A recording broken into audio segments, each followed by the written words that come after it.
우리가 5월은 가정의 달입니다. 특별히 그래서 오늘은 우리가 어린이 주일로 지킵니다. 저는 오늘 이 본문을 통해서 여러분의 가정의 중심을 하나님으로 세우는 그런 귀한 은혜의 시간이 되기를 원합니다. 여러분, 미국에 조지아주에 레스트가가 살고 있었는데, 이 레스트가는 담배 농사를 지어서 참 많은 재산을 모았습니다. 그런 주변의 땅들을 모두 사들여서 이 담배 농사를 지었는데, 그의 땅이 얼마나 많은지, 그의 땅을 밟지 않고서는 마을로 들어올 수가 없을 만큼 그는 땅이 많았습니다. 그래서 그의 마을을 토바코 빌리지라고 부르기도 했고, 또 그의 길을 토바코 로드라고 불렀습니다. 레스트는 엄청난 돈과 땅을 유산으로 자손들에게 물려주었습니다. 그런데 여러분, 그의 가문이 3대도 가지 못해서 완전히 망했습니다. 여러분, 3대 손이었던 지히트가 조그만 땅만 일구는 소작농을 하면서 유일하게 생존하여 그곳에 살고 있었는데, 바로 그에게는 17명에 대한 자녀가 있었어요. 그런데 그 자녀들 가운데 5명은 일찍 죽었고 9명은 한결같이 다 가출했어요. 이 부부는 정말 고향에서 외로운 삶을 살고 있었어요. 하루는 지히트 부부가 이 잡초더미에 불을 붙였는데 그만 그 불길이 가정으로 휘몰아쳐서 그 불길을 피하지 못한 채 그 불 속에서 타서 죽었습니다. 여러분, 레스트 가문은 부모가 자녀들에게 그렇게 엄청난 돈과 그 많은 땅들을 다 자녀들에게 유산으로 물려주었지만 믿음을 물려주지 않았음으로 인해서 그의 가문은 3대를 가지 못해서 다 망하고 말더라는 것입니다. 여러분, 가정에서 제일 중요한 게 뭐지요? 우리는 입으로 다 믿음이라고 말은 하면서도 혹시 여러분의 마음의 중심에 돈이라고 생각하지 않아요? 성공이라고 생각하지 않습니까? 여러분, 솔직히 출세라고 생각하지 않아요? 여러분, 그러나 사실 이 가정에서 제일 중요한 것은 돈도 아니고 인생 성공도 아니고 인생 출세도 아니라 여러분, 믿음입니다. 여러분, 그것은 오늘 시편 127편이 우리에게 지금 말씀하고 있는 거예요. 여러분, 시편 127편은 누가 썼지요? 솔로몬이 지은 시라고 되어 있잖아요.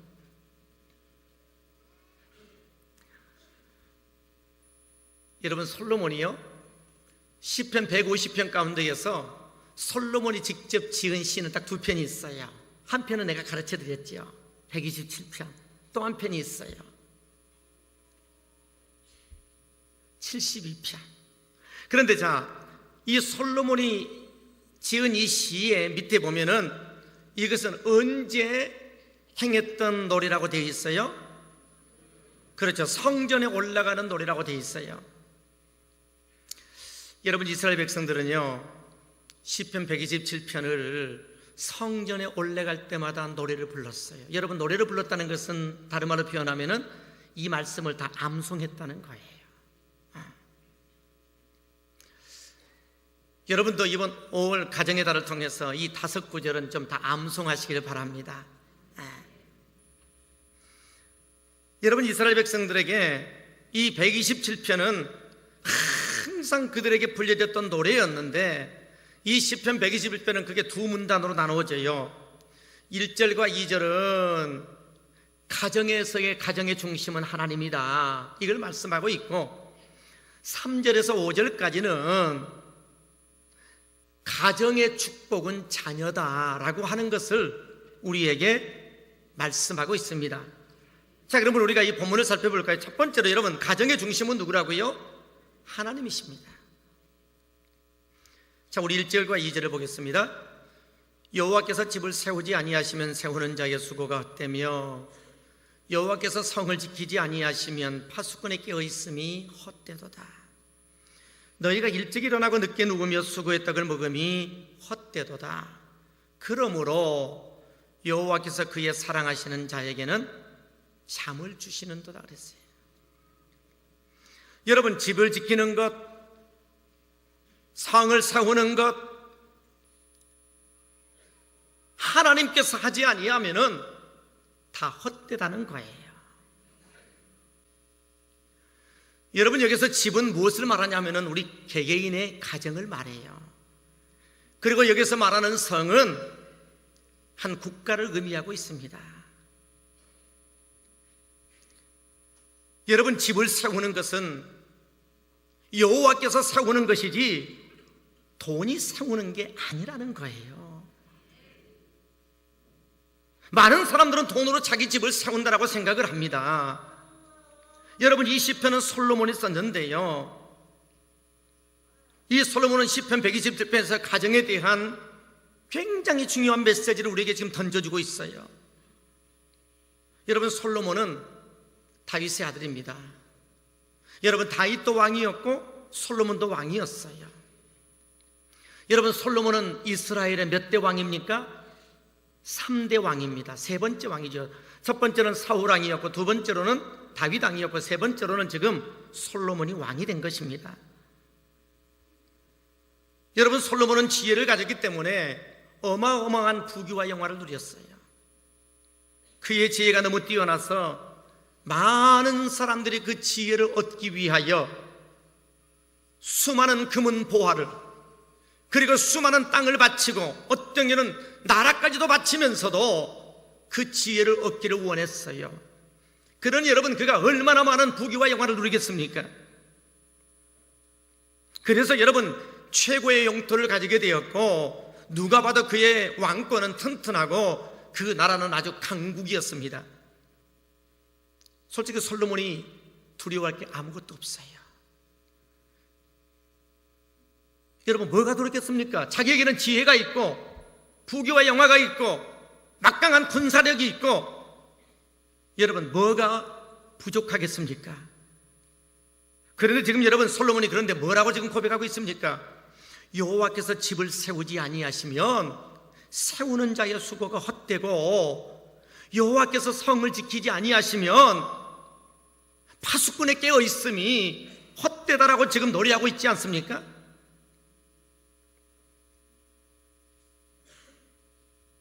여러분, 이것은 우리에게 뭔가에게 굉장히 심각한 메시지를 지금 던져주고 있다는 거예요.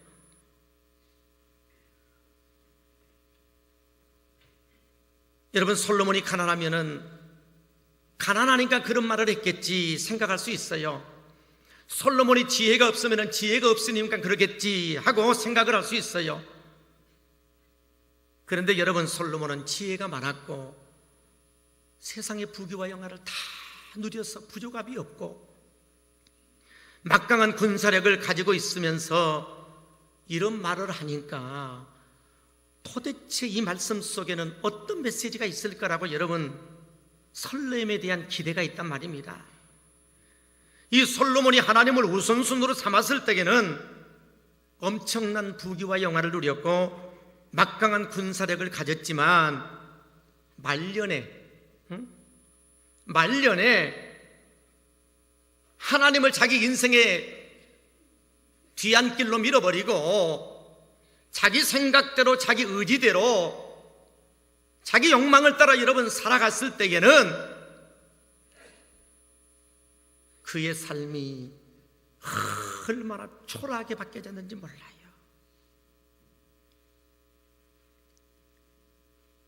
그렇게 여러분, 강국이었던 여러분 이스라엘이 나라가 여러분 두 개로 쪼개져 버리고 여러분 12지파 가운데에서 10지파는 신하에게 빼앗겨 버리고 2지파만 남아 사랑하는 아들 르호보암에게 왕권을 넘겨주는 초라한 솔로몬이 되어버리고 말았어요. 그는 아무리 많은 돈도 아무리 큰 권세도 결코 가정을 지킬 수 없다는 것을 뼈저리게 느꼈습니다. 많은 사람들이 돈이 가정을 지켜주는 줄 알아요. 여러분, 돈이 아무리 많아도요, 하나님이 한번 콧김을 불어버리면 다 날아가 버리는 게 돈이에요. 여러분, 시편 1편 4절에 보면 뭐라고 그랬어요? 악인들은 그렇지 않음이요 하면서, 여러분, 악인들의 인생을 뭘로 진단했어요? 오직 바람에 나는 겨와 같다 그랬어요. 여러분, 겨는 알맹이가 없이 다 알맹이를 끄집어내버리고 남는 게 겨예요. 여러분, 예수 없는 인생은 겨와 같은 인생이에요. 그러므로 여러분, 오늘 여러분이 어떠한 상황 속에 있다 할지라도 우리의 가정을 지키시는 분은 하나님이지 돈이 아니에요. 어떤 사람은 성공이 자기의 가정을 지키는 줄 알아요. 여러분, 성공이 가정을 지키는 데에 도움은 될 수 있어요. 그러나 솔직히 여러분, 인생의 성공 때문에 여러분, 솔직히 가정이 무너지는 가정 얼마나 많습니까?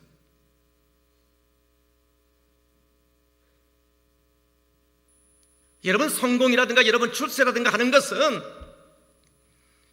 가정에 도움은 줄 수 있어도 그것 자체가 가정이 세워지는 의지의 대상은 아닙니다. 오늘 여러분의 삶의 중심에 하나님을 두시기를 바랍니다. 원래 여러분, 솔로몬은 초라하게 어린 나이에 왕의 자리에 앉게 되었어요. 그는 자신의 무능을 알고 왕이 되자마자 하나님 앞에 제일 먼저 했던 게 뭐냐 하면은 1,000번의 제단을 쌓았어요. 여러분, 1,000번의 제단을 쌓았다는 것은요, 여러분, 황소 1,000마리를 하나님 앞에 드렸다는 거예요. 그런데 그냥 황소 1,000마리를 하나님 앞에 드린 게 아니에요.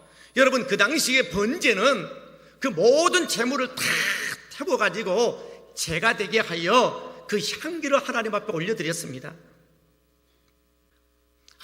아무리 등치가 저처럼 좋은 사람도 부평 화장터 속에 내가 딱 들어가게 되면 나 2시간 만에 제가 됩니다. 왜냐하면 지금은 그 화덕이 여러분 온도가 1,000도입니다. 1,000도. 그런데 옛날에 여러분 장작을 피워서 여러분 큰 황소를 여러분 제물로 바쳐가지고 여러분 제가 되도록 태운다? 하루 종일 제사를 드려도 2번에서 많게 드려야 한 3번 드릴 수 있어요. 1,000번의 제사를 드렸다면은 못 드려도 4개월에서 6개월 동안 하나님 앞에 제단을 드렸다는 거예요. 여러분, 왕이 되면 할 일이 얼마나 많아요. 그런데 여러분, 이 솔로몬은 자신의 부족과 자신의 나약함을 알고 하나님의 은혜와 도움을 구하고자 6개월 동안을 제사하는 데에, 예배하는 데에 집중했다는 것입니다. 이건 뭘 말씀합니까? 하나님이 자기 인생의 삶의 중심이었다는 거예요. 여러분, 1,000번의 제사를 드리게 되자 하나님께서 물었어요. 내가 너에게 무엇을 해주기를 원하느냐? 그때 여러분, 솔로몬은 하나님 앞에 다른 걸 구하지 않았어요. 하나님, 듣는 마음을 주옵소서. 그리고 이 백성들을 내가 잘 재판하여 다스리기를 원합니다. 그럴 때 하나님께서, 그래, 내가 나에게 부귀와 영화를 구하지 아니하고 내가 나에게 지혜를 구하는구나. 그래서 하나님께서 솔로몬에게 지혜를 주고 그가 구하지 아니하는 부귀와 영화까지 주었어요. 할렐루야. 여러분, 하나님이 지혜를 주자 솔로몬이 나라를 얼마나 잘 다스리는지. 여러분, 나라를 잘 다스리니까 뭐가 굴러와요? 부귀와 영화가 굴러오는 거예요. 그래서 여러분, 솔로몬이요, 그 부귀와 영화를 누리면서 첫 번째로 했던 여러분 업적이 뭡니까? 하나님의 성전을 짓는 일이었어요. 그것도 여러분 몇 년 동안 지었어요? 7년 동안 솔로몬 성전을 지었어요. 여러분, 이것은 내 삶의 우선순위가 하나님께 있다는 것을 증명하는 거였고, 일천번제를 드림도 내 삶의 우선순위는 하나님이었다는 것을 보여주고 있습니다. 여러분, 하나님을 삶의 중심에 두고 삶의 우선순위에 두고 살았을 때에 솔로몬에게 필요한 모든 것들을 하나님은 넘치도록 주셨어요. 오늘 여러분의 삶의 중심에 하나님을 모시기를 바랍니다. 여러분의 가정의 중심에 하나님을 모시기를 바랍니다. 오늘 여러분의 삶의 중심에 최우선순위를 무엇에 두고 있습니까? 여러분, 하나님을 삶의 최우선순위에 둔다는 것은 뭘 의미하지요? 이것은 여러분, 예배를 삶의 중심에 둔다는 거예요. 기도 생활을 삶의 중심에 둔다는 거예요. 말씀을 내 삶의 중심에 둔다는 거예요. 여러분이 말은 하나님이 삶의 중심에 있다라고 하면서 오늘 여러분의 예배 생활, 여러분의 기도 생활, 여러분의 말씀 생활을 한번 점검해 보십시오. 여러분, 솔직히 그러한 것들이 무시되고 있지 않습니까? 여러분이 가정을 든든히 세우기를 원하십니까? 그러면 하나님을 가까이 하시기 바랍니다. 하나님을 삶의 우선에 두세요. 우리 인생의 삶의 중심에 하나님이 있어야 합니다. 오늘 여러분 본문을 보면 하나님께서 집을 세우지 아니하면 모든 수고가 헛되다는 거예요. 여러분이 헛되다라고 하는 이 말은 히브리에 보면은요, 리그라는 단어를 썼어요. 여러분, 리그라는 이 단어는요, 허망하다, 의미가 없다, 속이 텅 비었다, 쓸모없다, 이런 의미를 가지고 있어요. 여러분, 하나님이 없는 물질, 하나님이 없는 성공, 하나님이 없는 출세, 고목나무처럼 속이 텅 빌 뿐이라는 거예요. 여러분, 하나님이 없는 성공하지 마시기 바랍니다. 하나님이 없는 돈 벌지 마세요. 그거 헛된 거예요.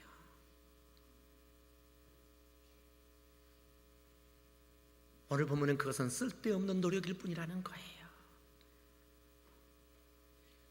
여러분, 2절에 보면은 1절을 수식하면서 이렇게 말씀하는 거예요. 하나님이 없이 일찍 일어나고 늦게 누우며 아무리 수고를 해도 헛될 뿐이라는 거예요.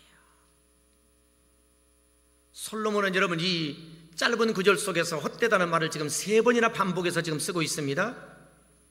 다시 말하면 하나님이 없다면 집을 세우는 수고도 헛되고 성을 지키는 수고도 헛되고 내가 아무리 일찍 일어나고 늦게 누우는 것도 그렇게 여러분 내가 밤잠을 내가 줄여가면서 내가 몸부림을 치지만 여러분 그것이 다 헛되다는 거예요.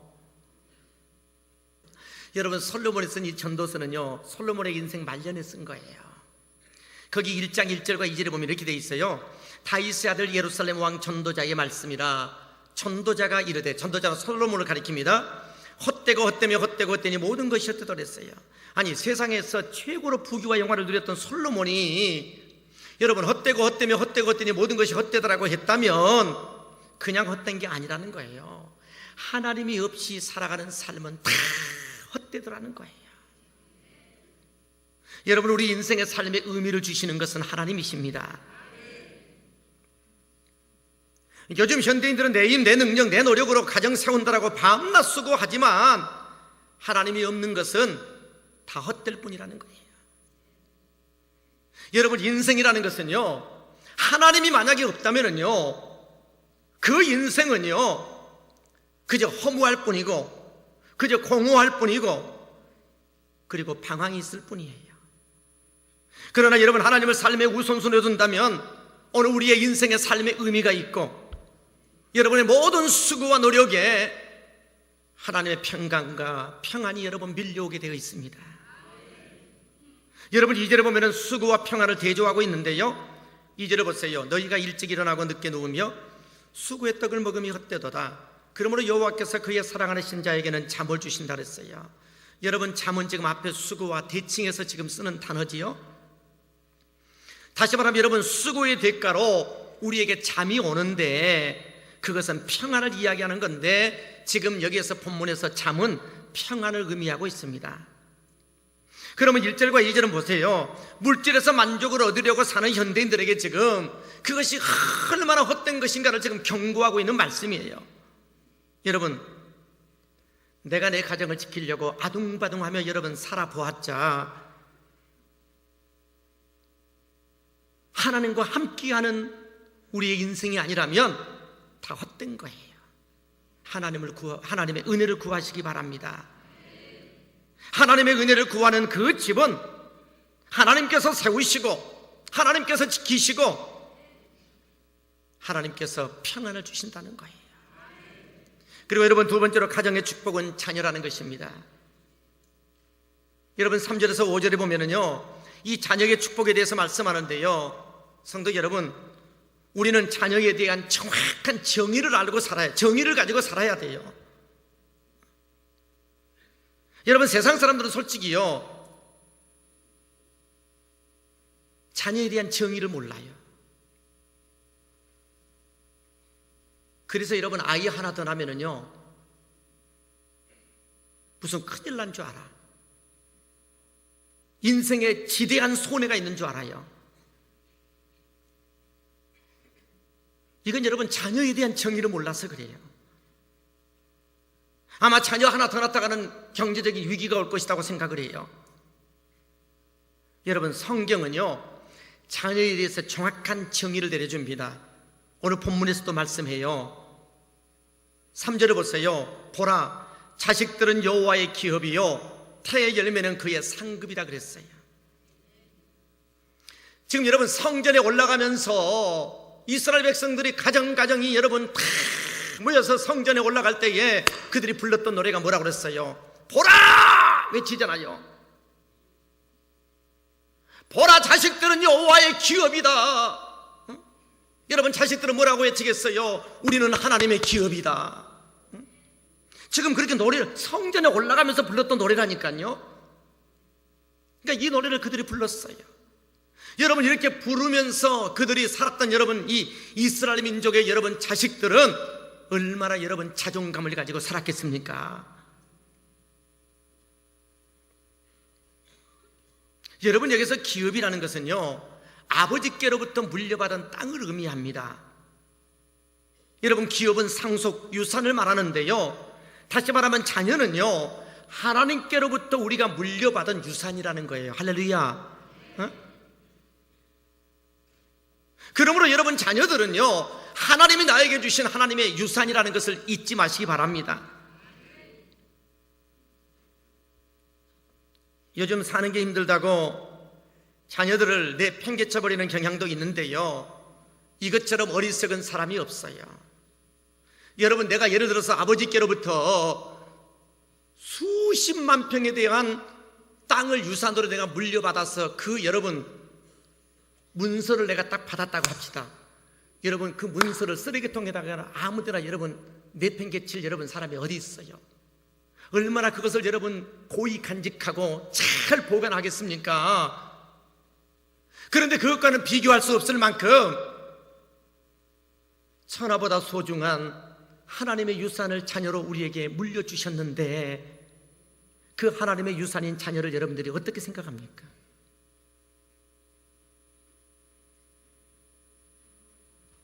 우리는 그 자녀를 귀히 여길 줄 알아야 되고, 우리는 그 자녀를 잘 돌볼 줄 알아야 합니다.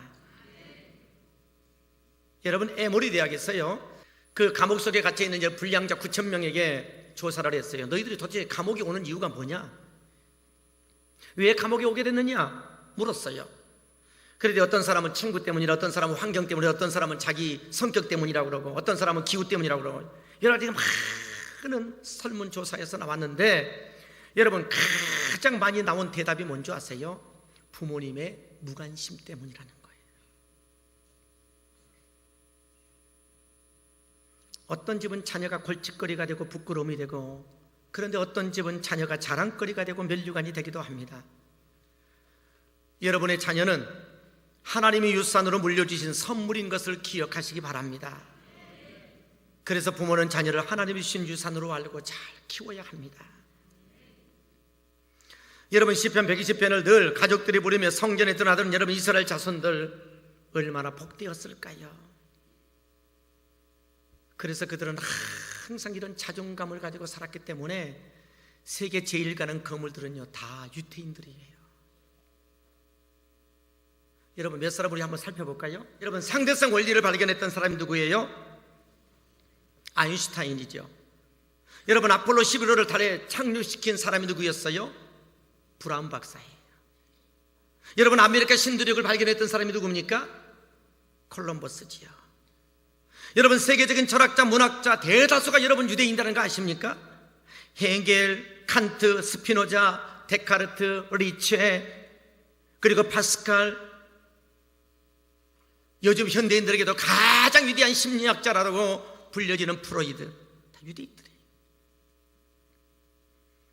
여러분, 세계적인 예술가가 여러분 거의 유대인들인 거 아시죠? 베토벤, 핸델, 슈만, 모차르트, 멘델스존, 바하, 차이코프스키, 피카소. 여러분, 유명한 정치인들이 다 유대인들이에요.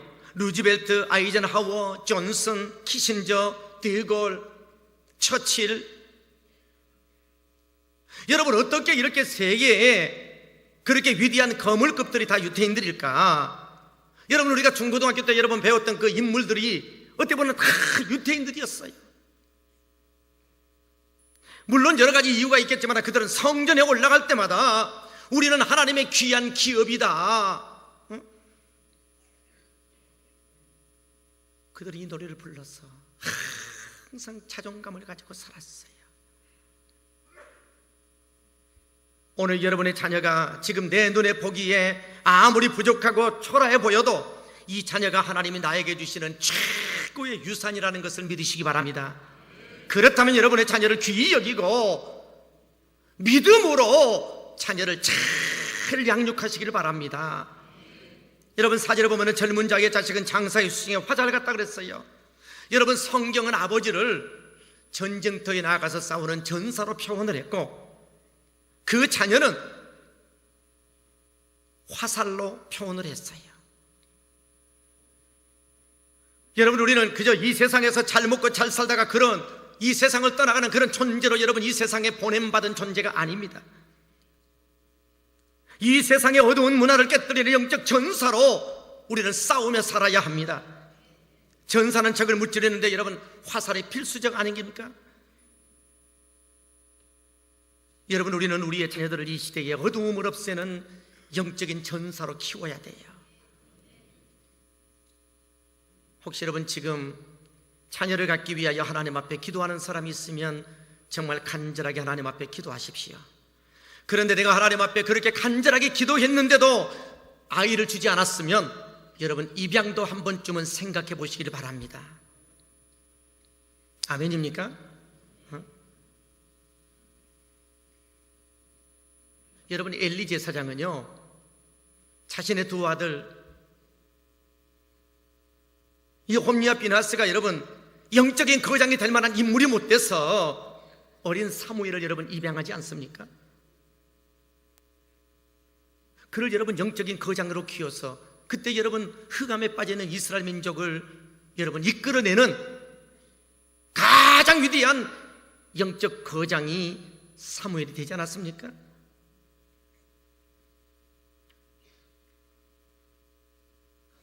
여러분, 시편 120편 여러분 5절에 보면은 이것이 그의 화살통에 가득한 자는 복되도다. 그들이 성문에서 그들의 원수와談판할 때에 수치를 당하지 아니하리로다 그랬습니다. 여러분, 이것이 그의 화살통에 가득한 자는 복되다. 여러분, 화살통은 뭘 말할까요? 여러분, 화살이 자녀라면 화살통은 뭘 말할까요? 자, 화살이 자녀라면 화살통은 뭘 의미한다고? 그렇지, 가정을 의미하지요.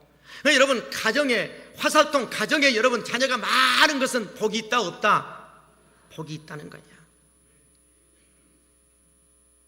그래서 여러분 예수 믿는 사람은 자녀를 많이 낳아야 되는 거예요. 할렐루야.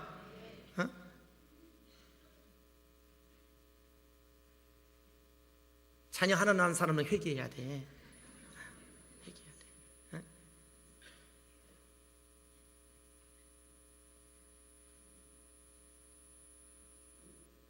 여러분, 솔로몬은요 부인이 몇 명인 줄 아세요? 솔로몬은 부인이, 놀라지 마요, 1000명이에요. 1000명. 부인이 1000명이라니까. 그런데 여러분, 부인이 1000명 가운데서 여러분 솔로몬이 자식을 몇 명 얻은 줄 아세요? 몇 명 얻었다고? 세상에 부인은 1000명인데 자녀는 1명 얻은 거야. 그래서 인생 말년에 자녀 1명 얻은 것 때문에 통탄을 하고 있는 거예요 지금.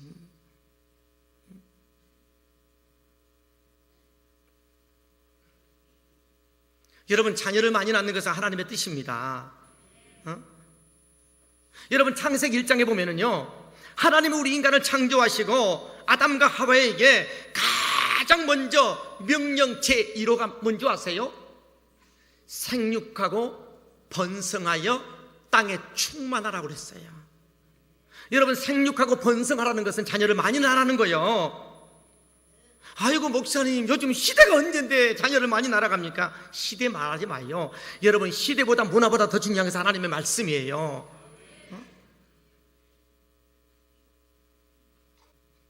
여러분, 지금 이 모슬렘으로 인해서 지금 전 세계가 얼마나 지금 위협에 처해 있습니까?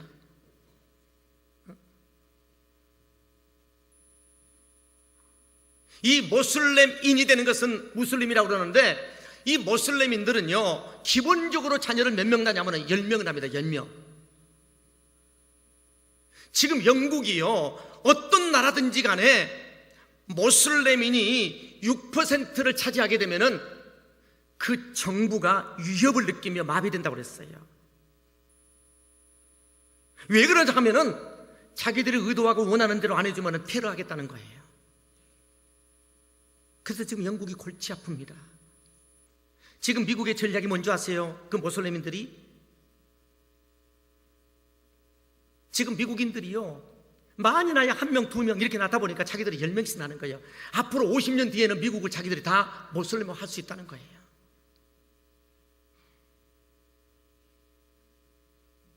지금 우리 한국의 젊은 대학생들을 여러분 왜 꼬드겨가지고 그들이 자꾸 여러분 아내로 삼으려고 한 줄 아세요? 무조건 자녀를 많이 낳으면 그 자녀들은 다 모슬렘화 된다는 거예요.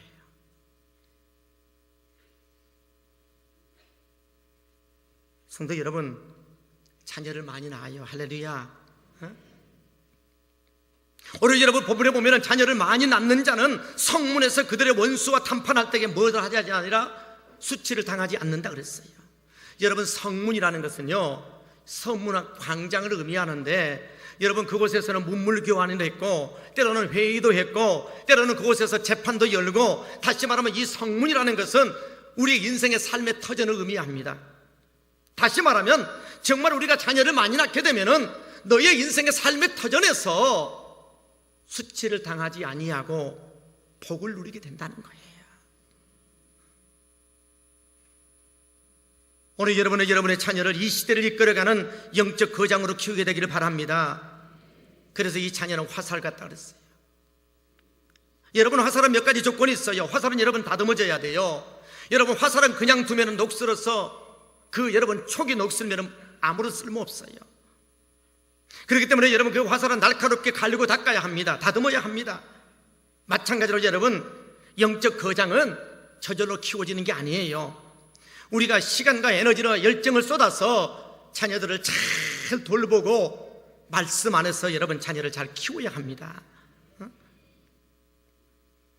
여러분, 잠언 22장 6절에 보면은 마땅히 행할 길을 아이에게 가르치라, 그리하면 늙어도 그것을 떠나지 않는다 그랬어요. 여러분, 자녀는요 어릴 때일수록 말씀으로 훈련하고 가르쳐야 돼요.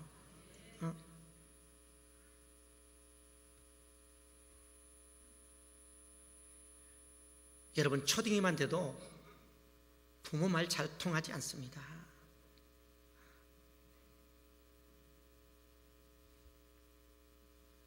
제발 여러분, 세상에 썩어질 거 여러분 자녀들에게 주려고 하지 마시고 믿음을 유산으로 물려주시기 바랍니다. 요한 웨슬레가 이런 이야기를 했어요. 세상을 떠나가면서 살아가는 자녀들을 모아놓고 나는 너희들에게 물려줄 재산 아무것도 없다.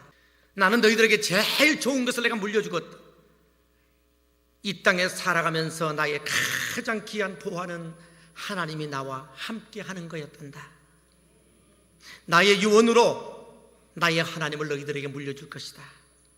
하나님이 영원토록 너희와 함께 할 것이다 그랬어요. 링컨은 이런 말을 남겼습니다. 신앙심이 깊은 어머니를 둔 사람은 그 누구도 결코 가난하지 않다 그랬어요. 오늘 여러분의 자녀를 잘 다듬어진 세상 어두운 그러한 문화를 깨뜨리는 강한 화살로 키우시길 바랍니다. 그리고 이 화살은 목표를 겨냥해서 여러분 날아가야 합니다. 여러분 훌륭하게 잘 다듬어진 화살은 목표를 향해 날아가야 돼요. 여러분 화살은요 멀리 가는 게 중요한 게 아니에요.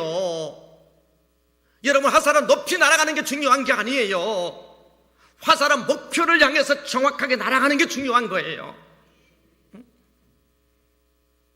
여러분 화살통에 있는 화살은요 그 아버지가 전쟁터에서 전사로서 화살을 쏴주는 대로 날아가게 돼 있어요.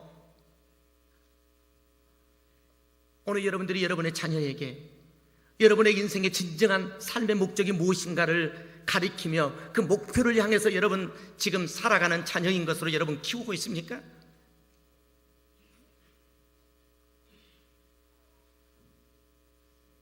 여러분들의 인생을 엉터리로 살아가면서 자녀들만큼은 이렇게 살기를 원한다? 그건 넌센스예요.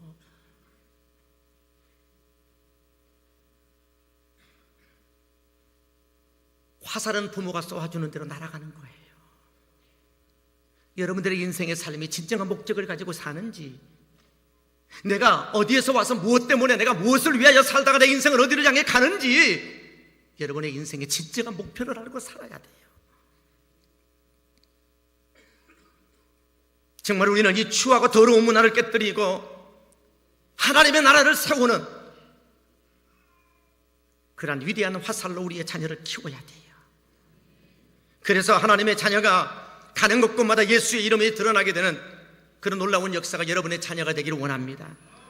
그리고 화살은 먼저 여러분 장사의 수중을 떠나 날아가야 합니다. 전사가 전쟁터에서 화살을 날려야 할 때가 와요. 여러분 화살이 전사의 수중에서 머물러 있다면 결코 정복할 수가 없지요. 마찬가지로 부모는 때가 되면 자녀를 부모의 품에서 떠나보내야 합니다.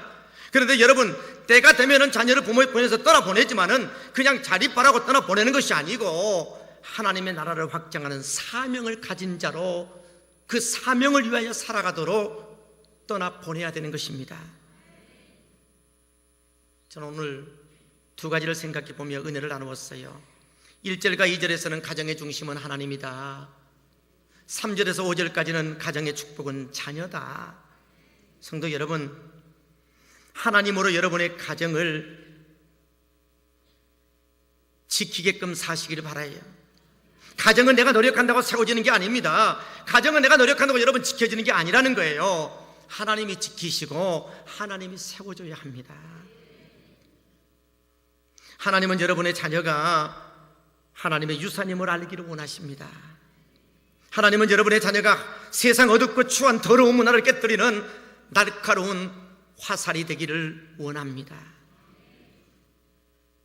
오늘 여러분의 자녀가 그렇게 산다면 이 시대의 골리앗을 물리치는 다윗이 될 것입니다. 여러분의 자녀가 이 시대의 어둠을 물리치는 빛이 될 것입니다. 한 사람을 잠시 소개하고 말씀 마치겠습니다. 시각장애인으로 태어난 백사경 씨는 점을 치는 점쟁이로 인생을 살았습니다. 그의 점이 용하다는 소문이 퍼지게 되자 수많은 유명 인사들이 그를 찾아오게 되었고 그는 엄청나게 많은 돈을 벌었습니다. 그렇게 많은 돈을 벌게 되자 두 아들과 아내를 버리고 딴 여자를 첩으로 두고 인생을 살게 됩니다. 그러다 어느 날 한 전도자가 백사경 씨를 찾아왔습니다. 그리고 이렇게 말했습니다. 당신의 영혼과 후손들의 장래를 생각해서 점치는 생활을 다 청산하고 예수 믿고 천당 가시오. 그때에 그는 이렇게 말합니다. 천당이요? 천당 만당 당신이나 가시오. 그리고 그를 쫓아버렸어요. 그러자 여러분, 전도자는 또다시 찾아와서 말했습니다.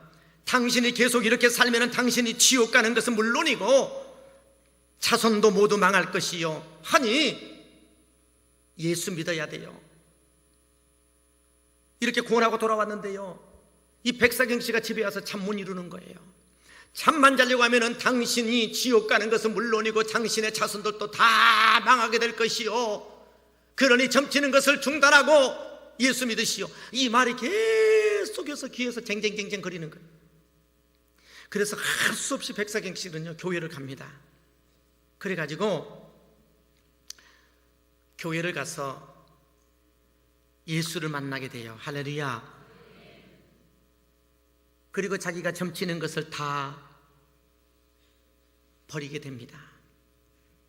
그리고 예수를 만나고 나서 지금까지 자기가 벌었던 모든 돈들을요, 자기가 섬기는 교회 건축한다고 하니까 건축원금으로 다 드렸어요. 그래서 건축원금으로 다 그것을 드리고 나서 사랑하는 아내를 데리고 두 아들을 다시 데리고 와서 초라하게 가난하게 살고 있는데, 이 모습을 맥킨이라는 선교사가 들었어요. 그리고 그 선교사님이 교회에 와서 교회 사찰로 일 좀 해주세요. 그리고 교회 관리자로 그를 불렀습니다. 그래서 그가 살아가면서 맥킨 선교사님은 그의 사랑하는 바로 그 아들 낙준이에게 영어를 가르쳐주고, 그리고 그 낙준이가 성장하게 되자 영창중학교에 들어가게 되었고, 그리고 그가 성장하자 유학을 보냈습니다. 이 맥킨 선교사가 유학을 보내가지고 그 프린스턴에 있는 아주 좋은 세계적인 대학 예일 대학에서 공부를 하게 되지요. 그리고 그 낙준이가 공부를 다 마치고 나서 한국으로 귀국하게 되자 바로 귀국하여 연세대학교 초대 총장이 됩니다. 사랑하는 여러분, 만약에 백사경 씨가 돈이 인생의 목적인 줄 알고 돈 버는 데에 인생을 걸었고 점치는 일을 버리지 않았다면 어떻게 그의 가문에서 여러분 인류대학의 총장이 나올 수 있습니까? 그러나 그가 돈이 인생의 중심이 아니다, 하나님이 내 인생의 중심이야 하고 하나님을 모시고 믿음으로 살았을 때에 점쟁이 가문에서 인류대학의 총장이 나오는 위대한 가문으로 세워지게 되었어요. 하나님은 여러분의 가정도 쓰기를 원하십니다. 성도 여러분, 하나님으로 여러분의 삶의 중심을 두십시오. 그러면 하나님께서 여러분의 자녀를 강력한 그리스도의 군사로 키워줄 것입니다. 하나님이 여러분의 가문을 지키시고 세우시면 감히 누가 여러분의 인생에 맞설 자가 있습니까? 하나님을 가정의 중심, 삶의 중심에 두시고 자녀는 하나님이 우리 가정에 주신 하나님의 기업이요 하나님의 유산으로 알고 세상을 정복하는 자로 키우시고 세워지게 되는 그런 놀라운 역사가 여러분의 삶의 터전 속에, 가문 속에 나타나게 되기를 주 이름으로 간절히 축원합니다. 기도합시다.